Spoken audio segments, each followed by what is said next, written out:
Hey guys, welcome back to the channel. So I put a 3.5-inch lift on the Jeep YJ, but there's a lot of little things that need to be fixed with the kit, and one of them is the rear here. With this military wrap on the rear spring and this stock shackle length, the suspension actually impacts the frame and the bumper back here. It limits the travel of the suspension. So today I'm going to fix that with new shackles. I have these boomerang shackles that I'm going to put on here. They're a little bit longer and then they have the boomerang factor to them. I also have new bushings for the top here on the frame because these bushings are probably shot. And then I also got new hardware for both the bolt positions.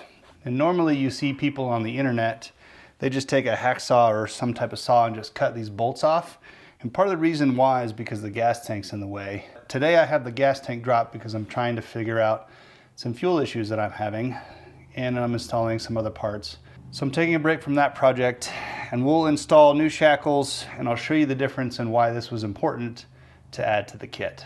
All right, let's get this thing lifted so I can let the axle down just a little bit and then pull the bolts.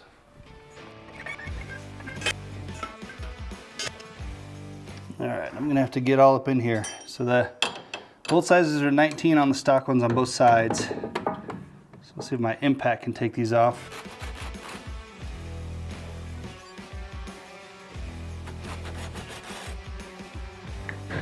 All right, hopefully this is easier than I thought it would be.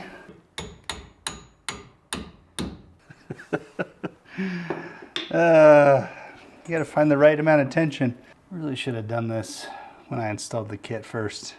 All right, to be safe, I just went and took the tires off. There's no reason to have extra unsprung weight if we don't need it.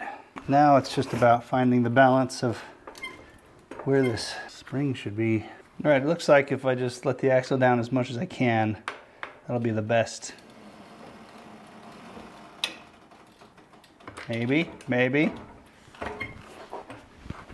Oh, yeah. That was super easy.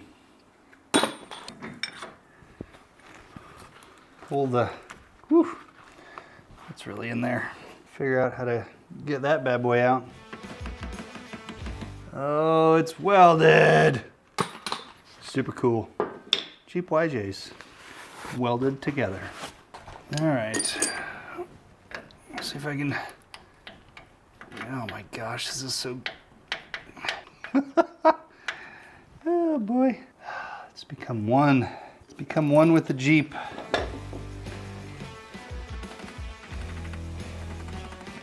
God, that thing isn't even moving.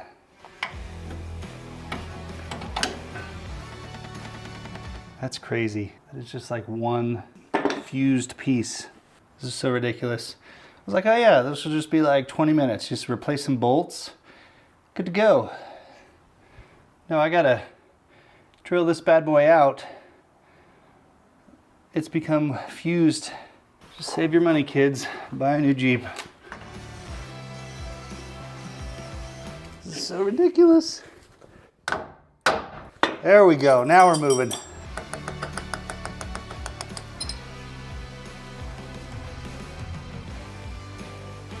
gotta claw the rest of this out of here. Oh. All right. I'm gonna run some type of tool through there to clean that out real quick. All right. I cleaned it up a little bit with a wire brush and then some brake cleaner. It looks okay. Definitely gonna grease the next bushings. Try some marine grade grease. I don't know if this is the right grease, but put a little bit on here.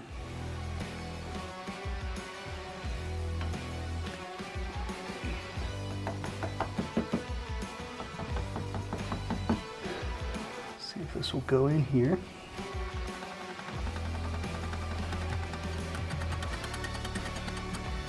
Holy smokes. I feel like everything I do is just like 3 times harder than it has to be. I'm fairly certain these shackles have to go like so, with the dog leg going out. And they'll stop here on the frame, and then that bolt is supposed to stop it from going on the inside of the frame. Let me see if I can get these on here. You gotta be kidding me. The bottom holes are not big enough. How? All right, let's take a minute and just talk about this kit. There's nothing wrong with the kit. I just didn't quite understand maybe what I was purchasing. So the shackles have 3 same holes. There's 2 different size bolts that come with the rough country kit that I bought. Well, these are stock direct replacements for the leaf mounting springs. So like the sleeves that come with it, they're big enough for these bottom bolts to come through, but not these larger ones. However, if you remember on the leaf spring video I did, the front eyelets that attach to the frame side have a larger bolt in them. So these are direct replacements for the frame bolts on the YJ. And I was thinking all of these would just be shackle bolts. These bottom bolts here are the same size as the old shackle bolts, which also fit through each of the holes here. So what that means is I'll probably just have to use a replacement bolt for this center bolt here. I mean the stock bolt here.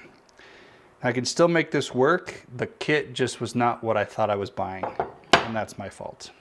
All right, let's try this again. So these came with washers, so we'll go ahead and put the washer on. And then I'm putting the bolt towards the gas tank so that way I can just take the nut off the back side and not have to cut this bolt off again in the future.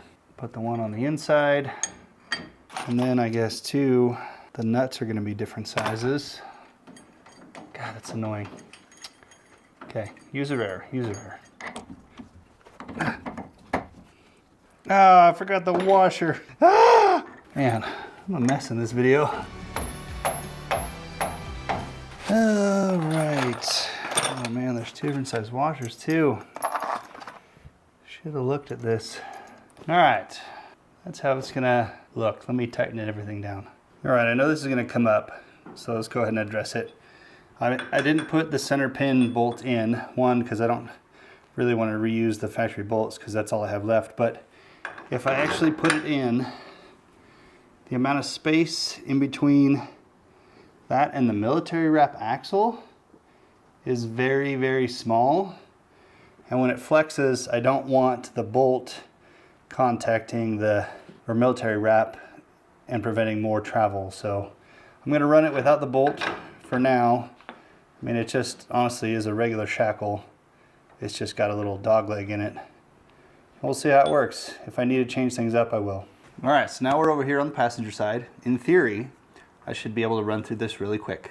Watch me eat those words later. But the only difference on this side is the exhaust is here, kind of blocking some of the bolts on the back side.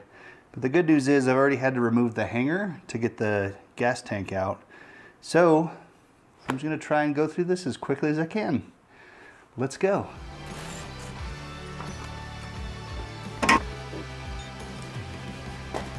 Well, my camera took a nosedive off the little mount I had it on, so just took this piece off, keep going. Curious if I'm gonna have to drill this out. See if I can just use the punch. This one's actually coming out.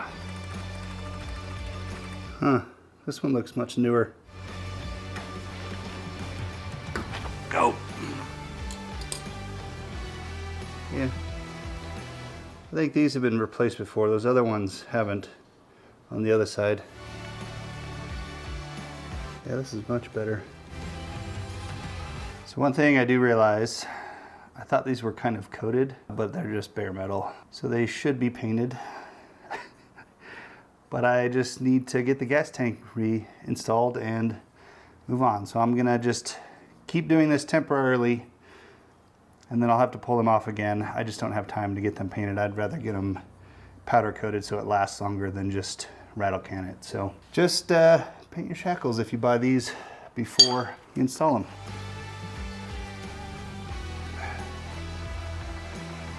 Oh, that works so much better when you just really grease it compared to the other side. Don't forget the washer.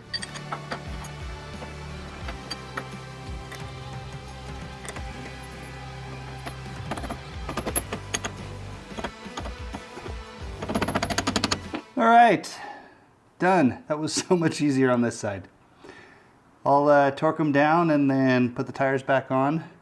We'll do a bounce test. So I'm going off the BDS suspension lift specs, and it said these need to be torqued to 65 pound-feet. All right, let's put the tires on. Jump test.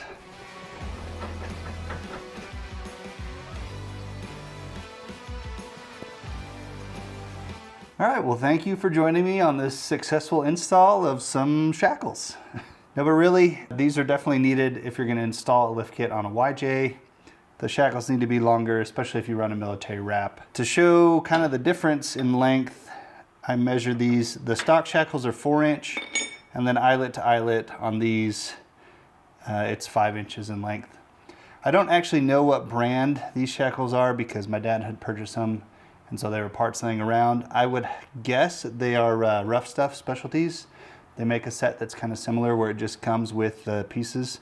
So you'll need to buy the bolt kit. I didn't really talk about which bolt kit I got. I used the Rough Country bolt kit. Might be able to find something different. And then as far as the new bushings, BDS also sold a bushing kit for that as well. If I were to do this again, definitely paint your shackles first. And I would buy a complete kit that just have like the inner bolts and everything already set together, because I kind of mismatched this kit together. So again, thank you for joining me on this journey. Now the next step is to put the gas tank back in and get this thing running so I can actually go off-road it. So look for that video if you're interested in what I'm dealing with for the fuel issues. And as always, thanks for watching, and I'll see you in the next video.